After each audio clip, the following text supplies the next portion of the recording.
नमस्कार, मैं हूं प्रकाश हिंदुस्तानी।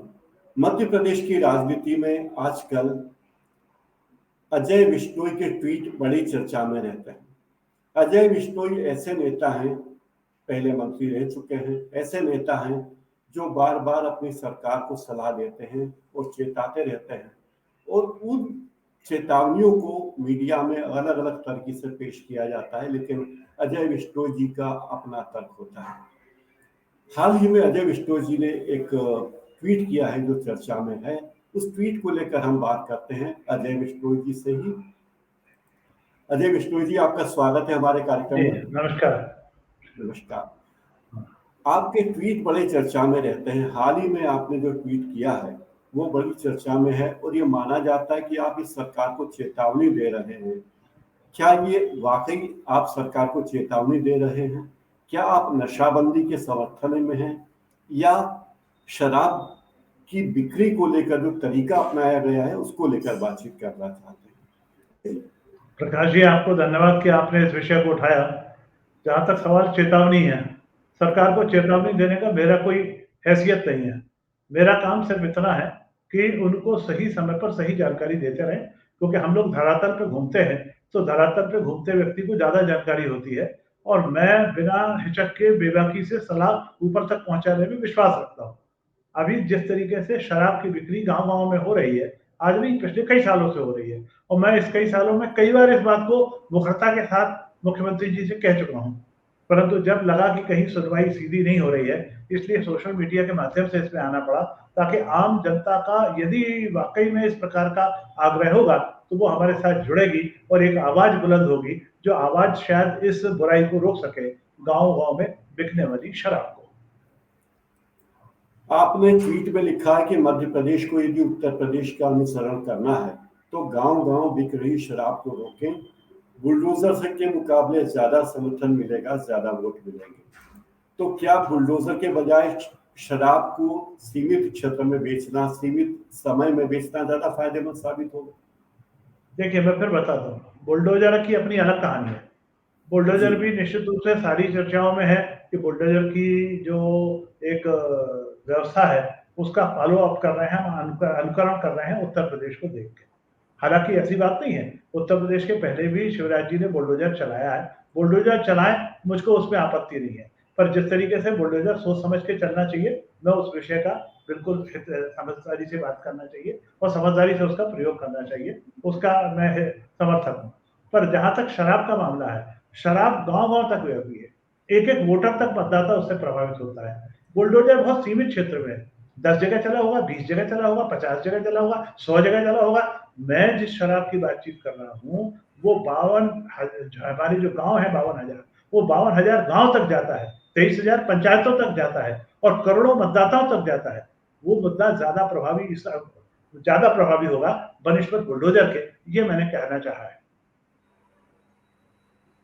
आपको लेके बार बार खबरें आती हैं, ये खबरें भी आती है कि इस सरकार से आप संतुष्ट नहीं हैं, और आपका दर्द अलग अलग तरीकों पे अलग अलग बातों में सामने आता है। ज्योतिरादित्य सिंधिया के खेमे के नेताओं को मंत्रिमंडल में तरजीह दी गई थी। तब भी आपने एक ट्वीट लिखा था कि पहले मंत्रियों की संख्या और अब विभागों का बंटवारा, मुझे डर है कि कहीं भाजपा का आम कार्यकर्ता हमारे नेता की इतनी बेइज्जती से नाराज न हो जाए। इस तरह के ट्वीट किए आपने। क्या आप असंतुष्ट खेमे में हैं, या तुष्ट खेमे में? ना मैं असंतुष्ट खेमे में हूँ, ना तुष्ट खेमे में हूँ। मैं जी। अजय बिश्नोई हूँ और अपने स्थान पर हूँ, और अपने स्थान पर अपने आँखों से जो देखता हूँ, जो महसूस करता हूँ, वो बात बेबाकी से सरकार के कानों तक पहुँचाने का प्रयास करता हूँ। सरकार सुने, ना सुने, ये उसकी मर्ज़ी है। मेरा काम है चेतावनी देते देना, सीटी बजाते रहना। मंत्रिमंडल में लिए जाने को लेकर भी कई लोगों का कहना है कि आपको मंत्री नहीं बनाया गया, इसलिए आपके मन में कोई आपका दर्द छलक रहा है, ऐसा है? देखिए, मंत्री नहीं बनाया तो ये उनकी मर्ज़ी थी। नहीं जी। बनाया, इसका दर्द होना स्वाभाविक है, परंतु जी। मंत्री बना होता तो ये सारी बातें मैं मंत्रिपरिषद के बैठकों में कहता, मुख्यमंत्री जी जी। के आमने-सामने बैठकर बातचीत करता। अब चूँकि मेरे पास वो फ़ोरम उपलब्ध नहीं है, तो जो फोरम उपलब्ध है, इस फोरम के माध्यम से मैं जनहितैषी बात, पार्टी हितैषी बात निश्चित रूप से समय-समय पर कहता रहता हूँ, मुख्यमंत्री जी को बताता रहता हूँ। अनुशासन की सीमा का आप हमेशा ध्यान रखते हैं। ये कहा जाता है कि आप उमा भारती की नशाबंदी के पक्षधर हैं, क्या ऐसा है? बिल्कुल नहीं। नशाबंदी का मैं पक्षधर बिल्कुल नहीं हूँ, क्योंकि नशाबंदी के जितने उदाहरण जितने भी राज्यों में हमारे सामने आए हैं, वो कोई बहुत अच्छे उदाहरण नहीं है। इसलिए मैं नशाबंदी का समर्थक नहीं हूँ। पर नशा जिस तारीख में, जिस तादाद में बिकने लगा है मध्य प्रदेश में, मैं उससे चिंतित हूँ। दुकान से यदि एक शराब की बोतल बिकेगी या एक शराब का पौवा बिकेगा और वो यदि गाँव के उस व्यक्ति से 10 किलोमीटर दूर है, तो वो 2 बार सोचेगा कि वहाँ जाए कि नहीं जाए। पर घर के बगल में बिक रहा है, तो वो तुरंत खरीद लेगा, नंबर 1। नंबर 2, पहली बोतल पीने के बाद या पहला पौवा पीने के बाद दूसरे पौवे की रिक्वायरमेंट खड़ी हुई, तो बगल में है तो तुरंत मिल जाएगा। 10 किलोमीटर दुकान से वो लेके नहीं आएगा। दूसरा पौवा तुरंत मिल जाएगा, वो तुरंत पिएगा। उसके बाद वो घर में जाके झगड़ा करेगा, अपने व्यवहार को, अपने स्वास्थ्य को भी खराब करेगा और घर के वातावरण को भी खराब करेगा, गाँव के वातावरण को भी खराब करेगा। ऐसी अनेकों परेशानियाँ इस गाँव-गाँव में बिकने वाली शराब के कारण खड़ी हो गई है, जिसकी तरफ मैं माननीय मुख्यमंत्री जी का, सरकार का ध्यान आकर्षित कराने का प्रयास कर रहा हूँ। ऐसा कहा जाता है कि मध्य प्रदेश बीजेपी में तीन धड़े हैं। एक शिवराज, दूसरा महाराज और तीसरा नाराज। इस पे सच्चाई है क्या? देखिए, 2 धड़े तो साफ-साफ दिख रहे हैं, बल्कि तीनों ही धड़े दिख रहे हैं। इसमें कोई गलत बात नहीं कह रहे हैं। शिवराज जी का धड़ा अलग दिख रहा है, महाराज का धड़ा अलग दिख रहा है और नाराज़ों का धड़ा भी अलग दिख रहा है। मैं समझता हूँ कि जिसने भी इसकी व्याख्या करी है, वो सही करी है। उत्तर प्रदेश में योगी जिस तरह से बुलडोजर बाबा हो गए हैं और हमारे मुख्यमंत्री जिस तरह बुलडोजर मामा होने के दिशा में बढ़ रहे हैं, तो क्या ये सामंजस्य हो सकता है? क्या ये उनका अनुसरण करना हो सकता है? जो फार्मूला यूपी में कामयाब हुआ, वही फार्मूला एमपी में कामयाब हो सकता है? हर एक फार्मूले को कहीं न कहीं दोहराने की ज़रूरत है। दोहराइए, पर पूरी सावधानी के साथ दोहराइए। सावधानी से आप कदम उठाएँगे, तो निश्चित रूप से लाभ मिलेगा, परंतु यदि अंधाधुंध कदम कोई भी उठेगा, तो उसका नुकसान होने की संभावना बनी रहेगी। अभी मध्य प्रदेश की राजनीति में जो कुछ चल रहा है, उस पर कुछ कहना चाहेंगे आप?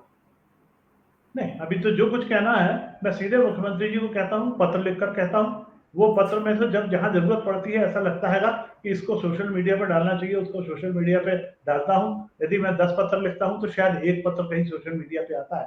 बाकी मेरी उनसे सीधे पत्राचार के माध्यम से चर्चा होती रहती है। जी, जी। आपके पुराने ट्वीट भी बहुत ज्यादा चर्चा में रहे हैं। एक ट्वीट आपका पुराना रहा है जब आप ओबीसी में को प्रमोशन में आरक्षण देने की मांग उठी थी, तब आपने मांग की थी कि ओबीसी को पदोन्नति में आरक्षण दिया जाना चाहिए। आप आपकी उस राय से सरकार ने कितना इत्तेफाक रखा? नहीं, सरकार ने इत्तेफाक रखा या नहीं रखा, उन्होंने कोई कमेंट नहीं किया। कमेंट नहीं किया तो मैं नहीं कह सकता हूँ कि वो इसके समर्थन में है या विरोध में। आपको इस सरकार ने कभी कारण बताओ, बीजेपी ने कभी कारण बताओ नोटिस भी जारी किए थे पहले कि आप स्पष्टीकरण दें? क्या ऐसे कोई नोटिस वाकई आपको मिले? अभी तक तो कोई ऐसी नौबत नहीं आई है। हाँ। और जैसा आप पहले कह चुके हैं, मैं अनुशासन की सीमा का हमेशा आदर करता हूँ, पालन करता हूँ, उस सीमा को कभी नहीं लांघता हूँ, तो शायद ऐसी नौबत कभी नहीं आएगी। जी, जी। अभी राजनीति में जब आप मंत्री नहीं हैं, तो आप अपने क्षेत्र की सेवा किस तरीके से करते हैं? देखिए, मंत्री होने और नहीं होने से थोड़ा बहुत तो फर्क पड़ता है। जहाँ तक सेवा का सवाल है, तो सेवा की ललक मन में हो, तो लगातार उस घूमते रहना, लोगों से संपर्क में रहना, उनकी जो आवश्यकताएं हैं, उन आवश्यकताओं की पूर्ति के लिए योजना बनाते रहना। योजना बनाने के लिए आवश्यक फंड की आवश्यकता है। आवश्यक फंड के लिए जहाँ जिस तरीके से संपर्क करना पड़े अधिकारियों से या मुख्यमंत्री से, उसमें मैं कहीं संकोच नहीं करता हूँ, कंजूसी नहीं करता हूँ। उनसे लगातार संपर्क में रहता हूँ और उसके कारण मेरे क्षेत्र के विकास में किसी प्रकार की कोई कमी नहीं आई है। मंत्री रहने नहीं रहने से कोई बड़ा फर्क नहीं पड़ा। आजकल मध्य प्रदेश के ब्यूरोक्रेट बड़ी सक्रियता दिखा रहे हैं। बड़े बयान देने लगे हैं, तो ब्यूरोक्रेसी की सक्रियता कितनी जायज है, कितनी उचित? जैसे अनुशासन की आप बातचीत कर रहे थे ना पार्टी के कार्यकर्ता के नाते, इसी जी। प्रकार से ब्यूरोक्रेट्स के लिए भी एक अनुशासन का परिभाषा लिखी हुई है। हर एक ब्यूरोक्रेट को हमेशा उस अनुशासन के दायरे में रहना चाहिए, उस अनुशासन को नहीं लांघना चाहिए। इस प्रदेश में जो चीजें चल रही है उसके अनुसार यह है कि एक वर्ग, एक हमारे मित्र बीजेपी के नेता हैं, वो कहते हैं कि बीजेपी में अंदर ही अंदर एक ऐसा वर्ग है जो कट्टर आरएसएस का पोषित वर्ग है। आरएसएस के नेता ही वहां है और उनकी सबसे ज्यादा चलती है। दूसरा वर्ग है जो बीजेपी के कट्टर मेहनत करने वाले लोग हैं, जो जिन्होंने पार्टी के लिए आयोजन किए, दरियां बिछवाई, दरी कुर्सियां लगवाई, वो वर्ग है। लेकिन आरएसएस के लोग ही हावी हैं बीजेपी में। क्या वाकई ऐसा है? नहीं, मैं इस पर जो है मैं इससे सहमत नहीं हूँ। बीजेपी आरएसएस बीजेपी में हस्तक्षेप कर रहा है? नहीं, आरएसएस कभी हस्तक्षेप नहीं करता है। आपको जो आरएसएस में भी सक्रिय लोग रहे हैं, वो यहाँ पर सक्रिय हुए तो दिखते हैं, तो निश्चित रूप से वो एक प्रॉपर ट्रेनिंग लेके आए हुए हैं, तो वो ज्यादा एक्टिव दिखते हैं दूसरों के मुकाबले में। अच्छा, तो सोशल मीडिया पे ट्वीट कर रहे हैं आप जिन बातों से सहमत नहीं होते, मुख्यमंत्री से आपकी पिछली बार बातचीत कब हुई? मुख्यमंत्री जी से बातचीत अभी कम से कम 5-6 दिन पहले हुई, फोन के ऊपर। अच्छा। और हाँ। 1 महीने पहले आमने सामने भी बैठ के बातचीत हुई, 1 महीने में 2 बार हो चुकी है आमने सामने बैठ के। हाँ। आपको जितना अनुभव है प्रशासन का, राजनीति का, मंत्रिमंडल में एक सदस्य मंत्री के रूप में कार्य करने का, क्या आपको लगता है कि आपकी प्रतिभा का पूरा उपयोग हो रहा है? मैं ये नहीं मानता हूँ कि मैं बहुत ज़्यादा अनुभवी हूँ। थोड़ा बहुत काम का अवसर मिला है, मुझसे ज़्यादा काम का अवसर जिन लोगों को मिला है, वो मुख्यमंत्री जी के साथ आज भी हैं। आज भी है, मैं समझता हूँ कि वो उनको उचित सलाह दे रहे होंगे और मुख्यमंत्री जी उनकी सलाह को मान रहे होंगे। शिवराज सिंह चौहान जी की सरकार की सबसे बड़ी उपलब्धि आप क्या मानते हैं? सत्ता में देखिए, बने रहने? सबसे बड़ी उपलब्धि जो है, वो है किसानों की संपन्नता, गाँव का विकास, गाँव में 24 घंटे बिजली, कि हर गांव के अंदर सड़कें और नालियां, और अब नल जल की जो कल्पना है, चर्चा चल रही है, ये बड़ी उपलब्धियां हैं। जिस तरीके से सिंचाई का रकबा बहुत तेजी के साथ 5 गुना बढ़ गया है, ये कुछ बड़ी उपलब्धियां हैं जो शिवराज जी के खाते में निश्चित रूप से लिखी जाना चाहिए। लाडली लक्ष्मी की कहानी भी उनमें से एक है। लोग कहते हैं कि शिवराज सिंह चौहान के नेतृत्व में ही अगला चुनाव शायद नहीं लड़ा जाएगा। आपको क्या शंका दिखती है इसमें? देखिए, ये विषय ऐसा है जिसका फैसला मेरे ख्याल से शिवराज जी खुद भी नहीं कर सकते। ये हमारे ऊपर का नेतृत्व तय करेगा। दिल्ली में बैठे हुए हमारे राष्ट्रीय अध्यक्ष हैं, हाईकमांड के लोग हैं, वो इस चीज को तय करते हैं। इसलिए इस पर मेरा कमेंट करना उचित नहीं है। मध्य प्रदेश की राजनीति उत्तर प्रदेश की राजनीति से किस तरह से अलग है और किस तरह से मिलती जुलती है? देखिए, मध्य प्रदेश की जो राजनीति है वो पूछते दौर के संगठन पर आधारित है। कैडर बेस्ड हमारे पास एक पार्टी है, और उस कैडर बेस्ड पार्टी का अपने हिसाब से क्रम चलता रहता है।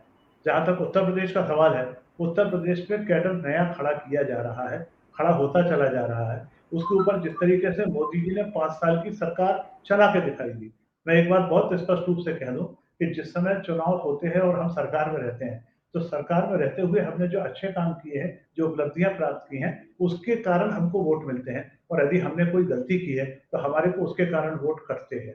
अभी पिछले उत्तर प्रदेश की सरकार में चलाते हुए मोदी जी ने बहुत बढ़िया कदम उठाए, एक के बाद एक रिस्क लेके भी आगे बढ़े, और उस सब का परिणाम ये दिख रहा है कि हम दोबारा वहां पर चुनाव जीत के आए हैं। तो उत्तर प्रदेश की स्थिति अलग है। वहां बहुत अच्छा नेतृत्व, बहुत अच्छे निर्णय, बहुत अच्छे फैसले, और धीरे धीरे खड़ा होता हुआ कैडर, इन सब का सम्मिलित प्रयास है। वो एक बड़ा प्रदेश है। यदि बड़ा प्रदेश में ऐसा कुछ हो सकता है, तो निश्चित रूप से अन्य प्रदेश भी उसका अनुसरण करना चाहेंगे और उनको अनुसरण करना चाहिए।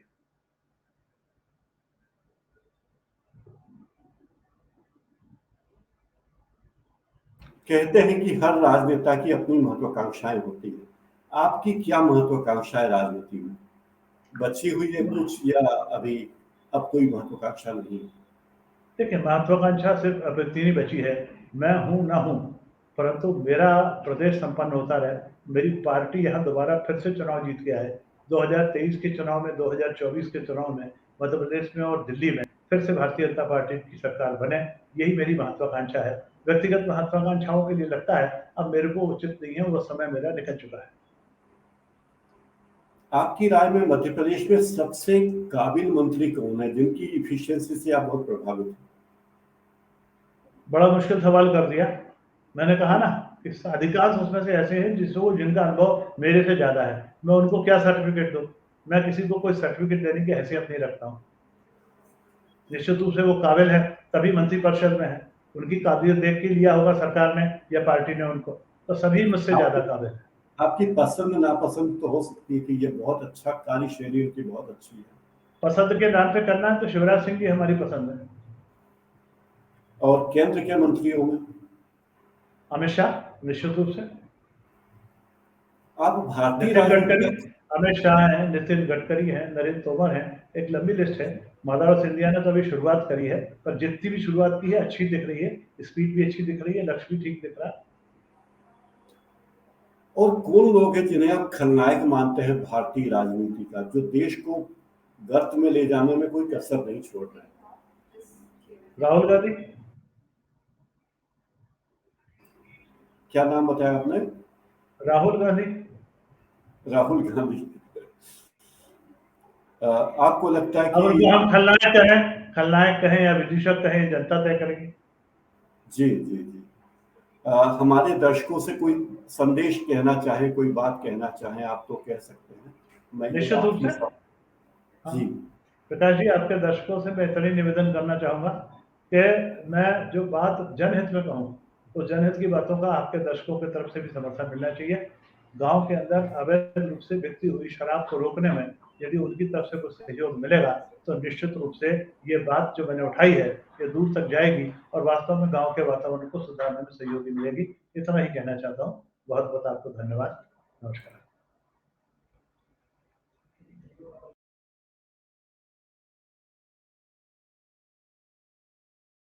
दर्शकों, ये थे अजय बिश्नोई जी, मध्य प्रदेश की राजनीति के कद्दावर नेता, और एक ऐसे नेता हैं जिनका व्यापक जनाधार है, जिन्होंने पूरे प्रदेश में की राजनीति में अपनी छाप छोड़ी है और अभी भी वक्त आने पर वे सरकार को अपनी सलाह देने से कभी नहीं हिचकते। आप हमारा ये कार्यक्रम कई प्लेटफॉर्म पर देख रहे हैं। अगर आप यूट्यूब पर इसे देख रहे हैं तो इसे हमारे चैनल को सब्सक्राइब कर लीजिए, और अगर आप दूसरे प्लेटफॉर्म पर देख रहे हैं तब भी हमारे इस चैनल को लाइक कीजिए, सब्सक्राइब कीजिए और यूट्यूब पर बेल आइकन दबाना न भूलें। आपका बहुत बहुत धन्यवाद। आप हमसे जुड़े और हमारी इस बातचीत में आपने समय दिया। अब हमारी हौसला अफजाई की बहुत बहुत धन्यवाद।